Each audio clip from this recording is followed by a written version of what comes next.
Sou Antunes, jornalista, estou fora da Liberdade, em Milão, cobrindo para a Guerra da Informação, cobrindo para ONTV 24 Horas Brasil.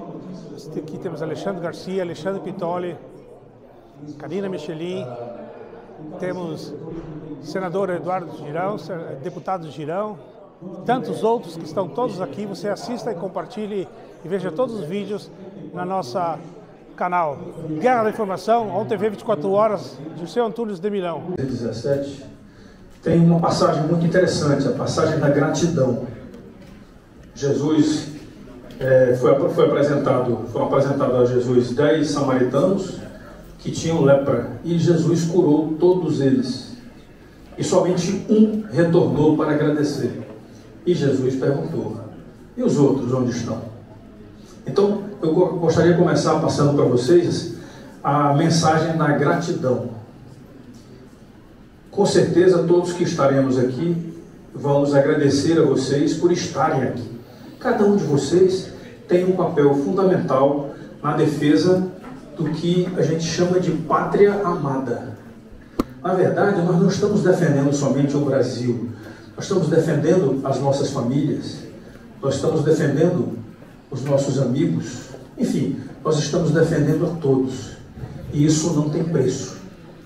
Então eu gostaria de agradecer a vocês por estarem aqui, e agradecer de modo especial a Associação do Homo da última hora, porque numa conversa que tivemos, uma conversa múltipla com várias outras pessoas, inclusive com meu amigo Alexandre Garcia, meu amigo Coronel Montenegro, há uns meses atrás, pensamos que era hora da Europa despertar para fazermos eventos dessa natureza e, com isso, mostrarmos para o Brasil e para o mundo o momento que estamos vivendo.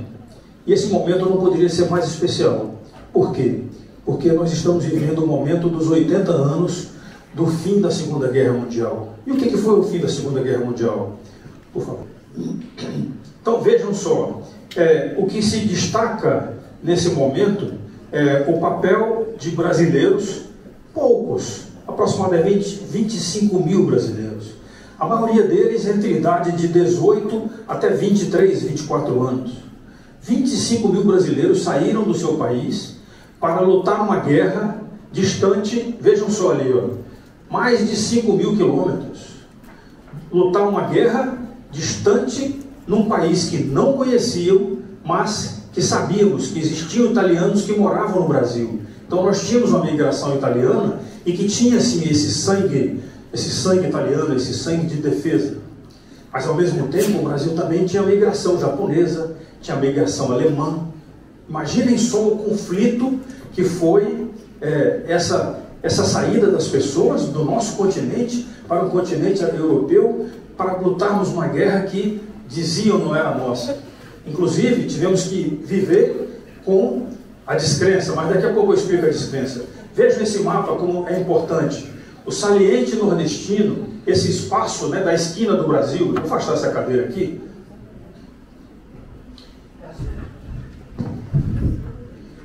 Esse espaço aqui da esquina do Brasil, esse espaço ali amarelo, onde tem o Nordeste quase totalmente ali representado, e em destaque a esquina mesmo, que é o Rio Grande do Norte, estado que me acolheu. Eu me considero já potiguar adotado, então eu sou um potiguarizado. Ali, Nordeste brasileiro, e a gente sabe que o Brasil é um país de dimensões continentais. São mais de 4 mil quilômetros de norte a sul e de leste a oeste. O Brasil, colocado sobre o mapa da Europa, vai de Dublin, na Irlanda, até Alexandria, no Egito.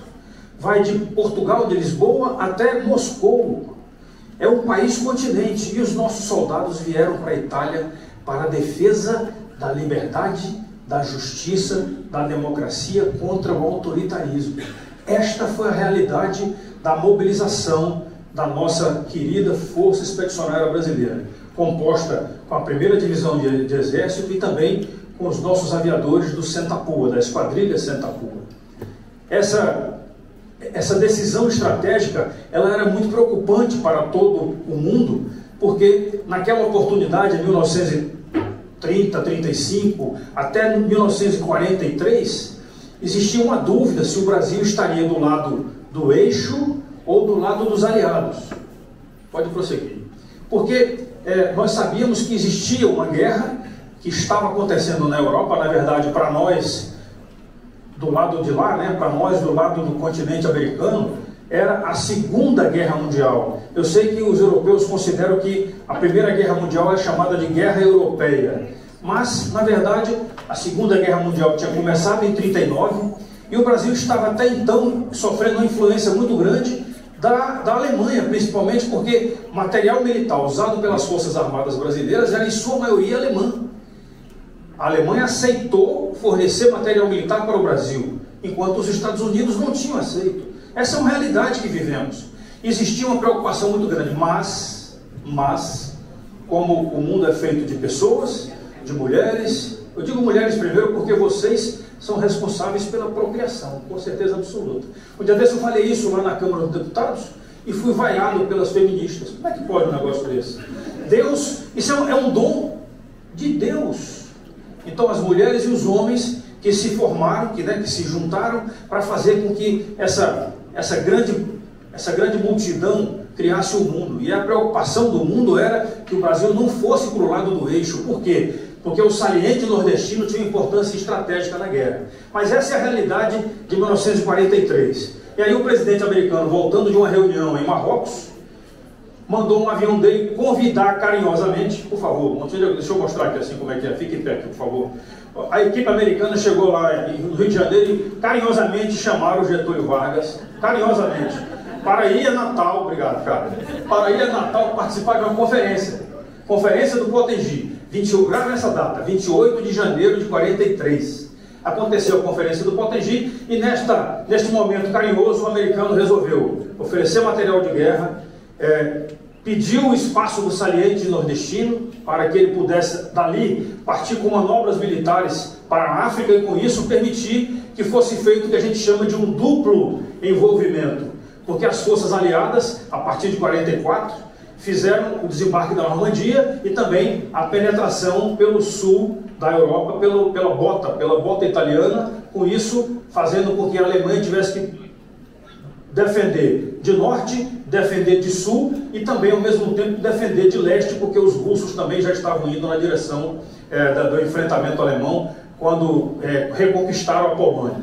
Então, meus amigos, a importância estratégica disso daí tudo mostrou essa realidade da guerra. Por favor, pode passar o próximo. A Alemanha, o eixo, os países do eixo tinham dominado quase que toda a Europa. Esse é o mapa daquela época de 1939, 40, 41, 42, 43. A dominação no norte da África era preocupante por causa do combustível e também por causa dessa parte estratégica. Quando o Brasil se posicionou a favor do eixo, acabou. A partir dali, as forças aliadas tiveram como se destacar e com isso fazer com que a Alemanha pudesse começar a retrair. Tá certo? Então o Brasil, do lado dos aliados, permitiu que essa movimentação aqui da Alemanha e dos países do eixo pudesse começar a ser derrotada. O próximo, por favor. É isso? Próximo, por favor. Aí estão as imagens da conferência do Potengi, presidente Roosevelt sentado à frente, Getúlio Vargas ali ao meio. Enfim, essa conferência é muito celebrada, tá bom? Dizem as boas línguas, não as más línguas, dizem as boas línguas que esta risada do presidente Roosevelt com Getúlio foi porque os americanos já estavam praticamente reconhecendo a nossa cidade natal e que nesse momento eles estavam rindo porque alguém disse para o presidente Roosevelt: presidente, os americanos estão se sentindo tão em casa aqui em Natal que já frequenta até a Maria Boa. Aí ele perguntou: o que é a Maria Boa? Ele disse: é um local onde os meninos vão beber alguma coisa e se divertir. Não precisa dizer mais nada, né? A gente sabe muito bem que essa daí é uma piada histórica. Por favor, a próxima. É um pequeno vídeo, tá bom? Do nosso pessoal lá do Sebrae do Rio Grande do Norte. Pode passar. da aviação mundial foi evidenciada já a partir dos anos 1920. Em 1927, o piloto francês Paul Vacher escolheu a região onde atualmente se localiza a base aérea de Natal para lá ser construído um campo de aviação. Em 15 de outubro de 1927, um avião francês marcou o início dos voos entre Paris e Buenos Aires com parada em Parnamirim. Em 1934, os alemães da Lufthansa também passaram a voar sobre o Atlântico, passando pelo Rio Grande do Norte. A partir de junho de 1939, a companhia italiana LAT começou a voar entre Roma e Rio de Janeiro, passando também por Natal. Na mesma época, as Forças Armadas norte-americanas consideravam a cidade de Natal como de vital importância para a defesa do continente americano, determinando que a companhia aérea Panam operasse a partir de Natal e Parnamirim. A capital potiguar está localizada de maneira a facilitar e baratear os deslocamentos para a África e Europa. Por essa razão, foi chamada por muitos de a encruzilhada do mundo. Mas foi a partir de 7 de dezembro de 1941, com o ataque japonês a Pearl Harbor, que a localização privilegiada de Natal atraiu de vez o interesse dos americanos. Getúlio Vargas negociou habilmente com o presidente norte-americano Franklin Roosevelt, extraindo o maior número de vantagens possível, confirmando a tese de que uma boa localização favorece bastante os negócios. Em 1943, os dois presidentes se reuniram em Natal e fortaleceram a parceria que incluía também o envio de tropas brasileiras para lutar na Itália. A presença militar americana em Natal foi intensa. Durante a Segunda Grande Guerra Mundial, passaram por Natal milhares de aviões destinados aos vários teatros de operação onde os aliados combateram. Parnamirim Field era, na década de 1940, uma das maiores bases aéreas americanas em território estrangeiro. Ao fim da guerra, o fato rendeu à capital potiguar o apelido de Trampolim da Vitória. A importância estratégica do nosso estado do Rio Grande do Norte, especialmente o Trampolim da Vitória, reconhecido pelos militares americanos quando no final da guerra, porque com a ajuda do Brasil, com a participação do saliente nordestino, né, nesse esforço aéreo, com certeza absoluta, a Segunda Guerra Mundial foi antecipada do final. Essa é uma realidade.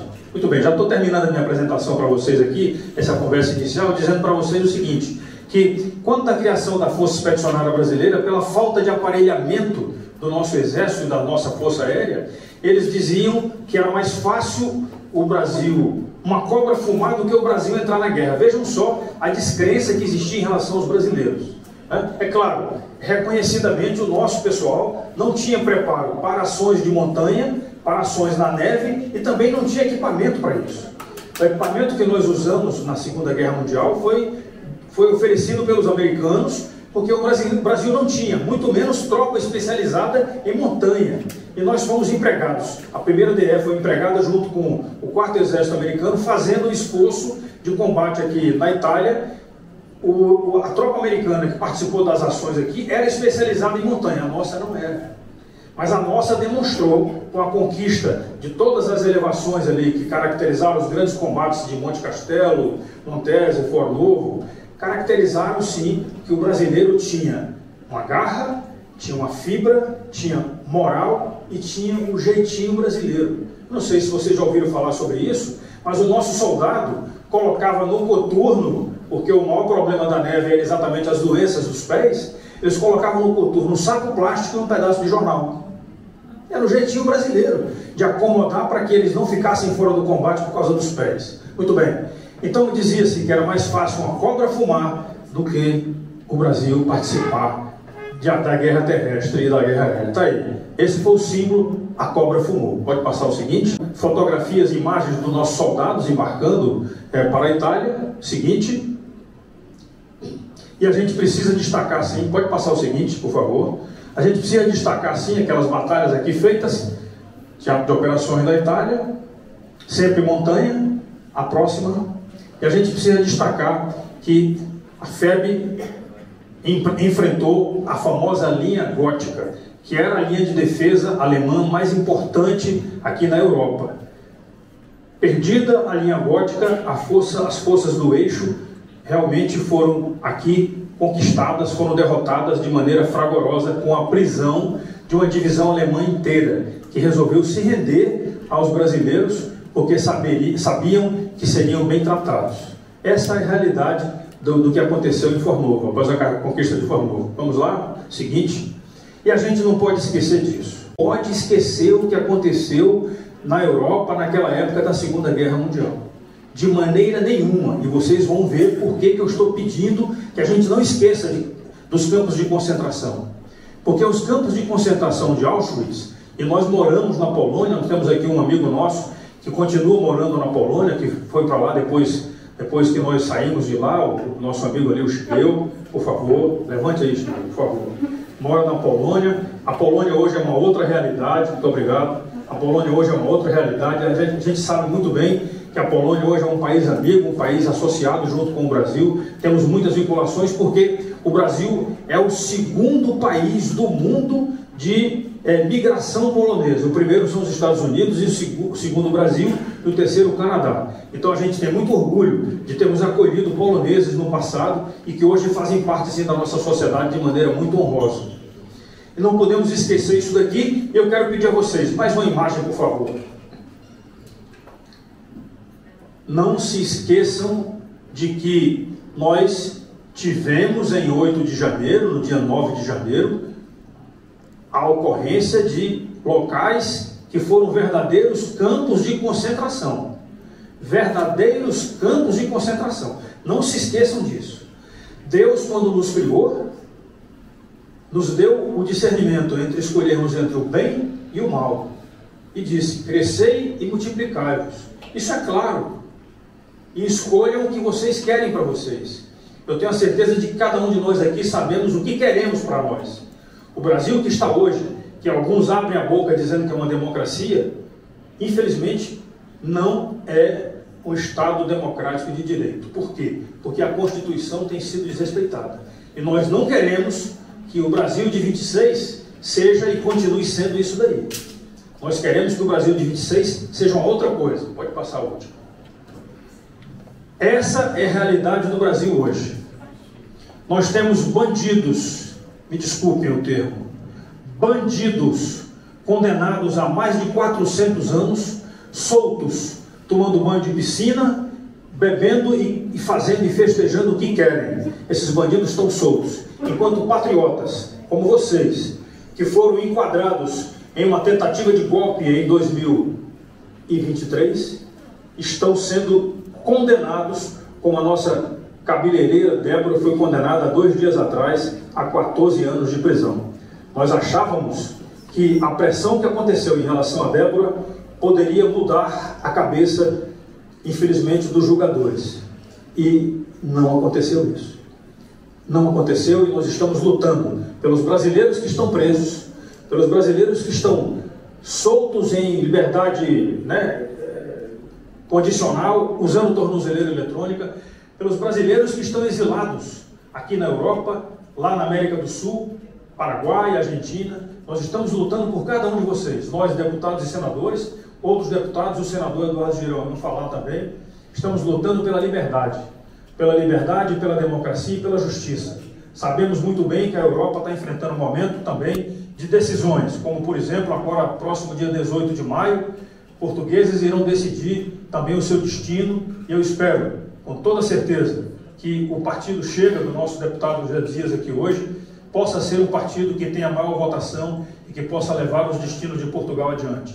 Estou me posicionando, sim, como conservador, como brasileiro e como defensor dos princípios e valores cristãos de Deus, pátria, família e liberdade. Que Deus nos proteja, que Deus nos abençoe, que Deus possa ajudar o nosso presidente Bolsonaro a superar esse momento difícil de saúde que ele está vivendo. É mais uma guerra, guerra pela vida, e guerra pela honra também, porque honra é algo que não tem preço. A gente não pode ceder a nossa honra para nada nesse mundo. Muito obrigado. Brasil acima de tudo, e Deus acima de tudo.